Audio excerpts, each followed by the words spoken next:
So today I'm trying to do a pot roast, and this is my first time doing it on an Instant Pot.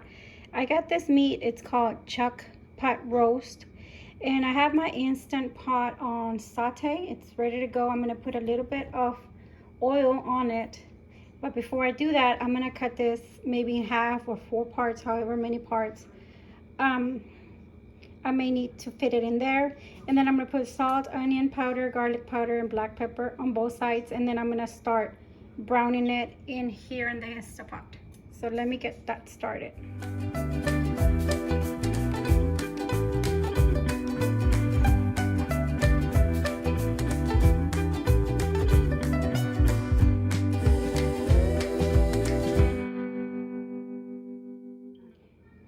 Okay, so I have generously seasoned my meat, and now I'm gonna brown it just a little bit on all sides inside the Instant Pot using the saute setting.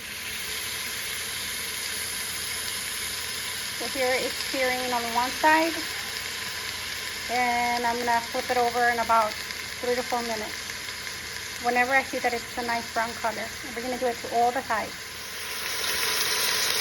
So I just gave it its first turn. I'm gonna turn it on the sides too, so you see where that pink is. I'm gonna try to sear that too. While this is going, I'm gonna mix this powder that I bought. It's called Slow Cooker Savory Pot Roast, and it's also for the Instant Pot. So I'm gonna pour this in the bowl and 1 cup of water.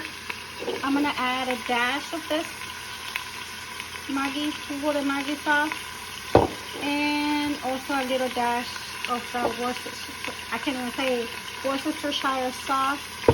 I'm gonna mix all that because I'm gonna add it into the liquid once I get this going. So I have seared the meat on all sides. I have a 4th piece that is going right now, and I have already mixed this, and I'm gonna work on the vegetables. I'm gonna put carrots, 1 whole onion, baby red potatoes, and some celery pieces. So I'm gonna do that while I cook or sear the other part of the meat that I need to finish up with.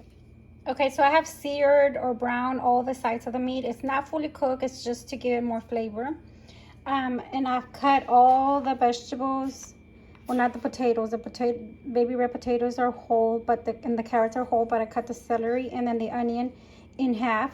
And now I'm gonna add everything in. I'm gonna add the meat first, then the vegetables, and then the liquid, which was this mixture right here. So I'm gonna add all that to the pot, and I turn it off because it got really hot.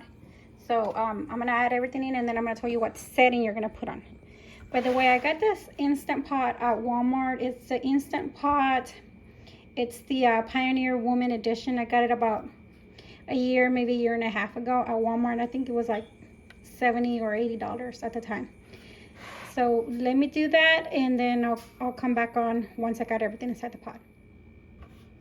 Okay, so I put the meat in the very bottom, the vegetables on top, and then I poured the liquid. Actually, I did put a little bit of the liquid in the bottom because there was some like brown from when I was browning the meat. And so I just put a little bit of liquid, and then I scraped a little bit at the bottom, then put the meat on that, and then the vegetables, and then the liquid. So now what we're gonna do, we're gonna put the lid. This is what the lid looks like. Up here it says sealing and venting. So you're gonna put the lid on top, and when it's closed properly, the machine is gonna make a noise, a little song. So let me show you. So with the lid, you're gonna set it down, and right now it's still open, it's not closed. So you wanna turn it, you wanna make sure it's sitting down, and then you close it. And that's the sound it makes when it's closed. And up here it says venting, and here it says sealing. You're gonna put it to the sealing side, and then you're gonna come up here, and this is where you're gonna put it.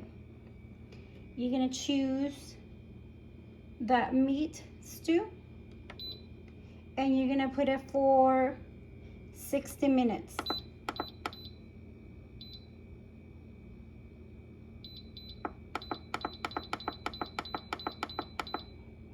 Okay, which is an hour, and then you're gonna let it go.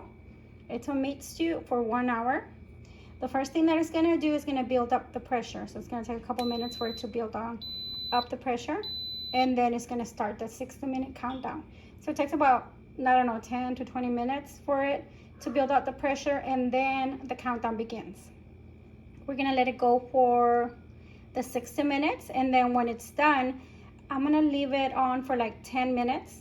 You don't have to, I mean, you can release the pressure if you want then, but I'm gonna let it wait for about 10 minutes and then I'm gonna release the pressure. So I'll be back once the 60 minutes are up, which is gonna be more than 60 minutes. Like I said, right now it's on, it's building up pressure, so it's not starting the countdown then. Meanwhile, I'm gonna clean up, wash dishes, and get ready for this in an hour. I forgot to mention that I also added a couple leaves of bay leaves, or hoja de laurel in Spanish. So I added about 2 or 3 in there at the end. Forgot to mention that. Okay, so now the 60 minutes went by of cooking, and it beeped, and then it started like a countdown when it says L, and then these are the minutes. It's been like releasing the pressure naturally, slowly. I was told that this helped with the taste and the tenderizing the meat better if you let it do it this way for like 10 minutes and then releasing. But I don't know if it's true or not. Anyway, I'm gonna release it now, and I'm gonna use this long spoon. I'm gonna wear this just in case. So remember back here,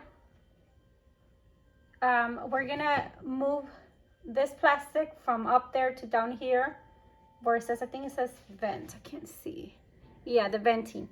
I would not recommend you do it with your hand because you could get burned. So I'm gonna use this very long spoon, sorry. And so you would just move the plastic, and then it will release.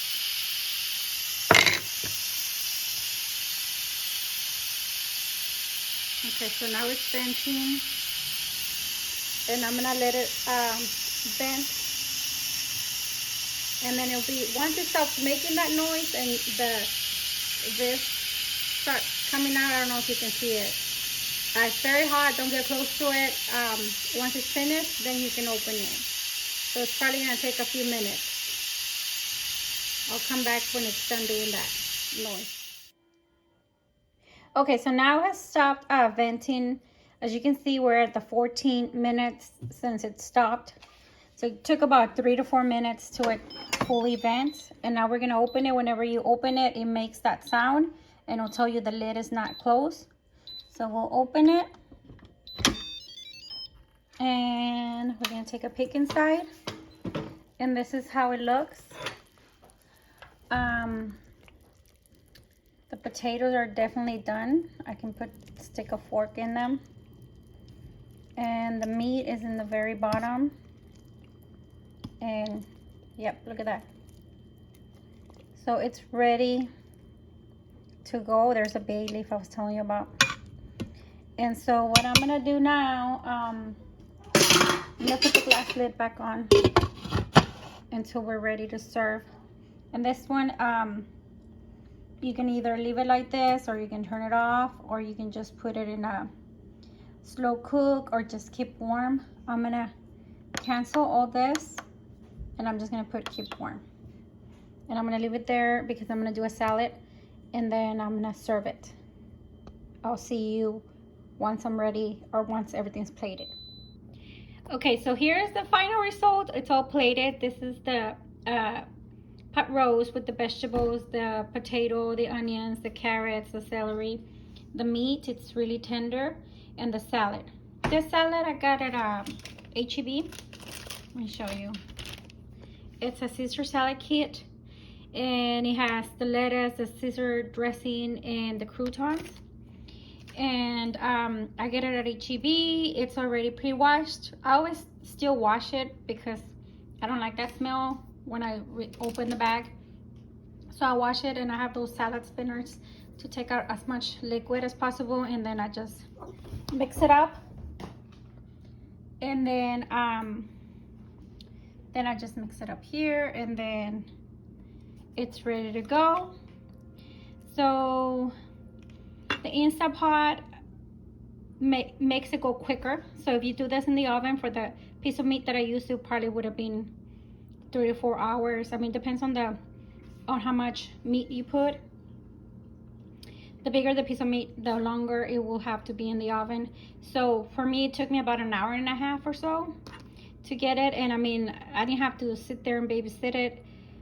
And so, and it's a lot less that I have to clean afterwards. So I want to taste it and see how it tastes. As you can see, the meat is super tender.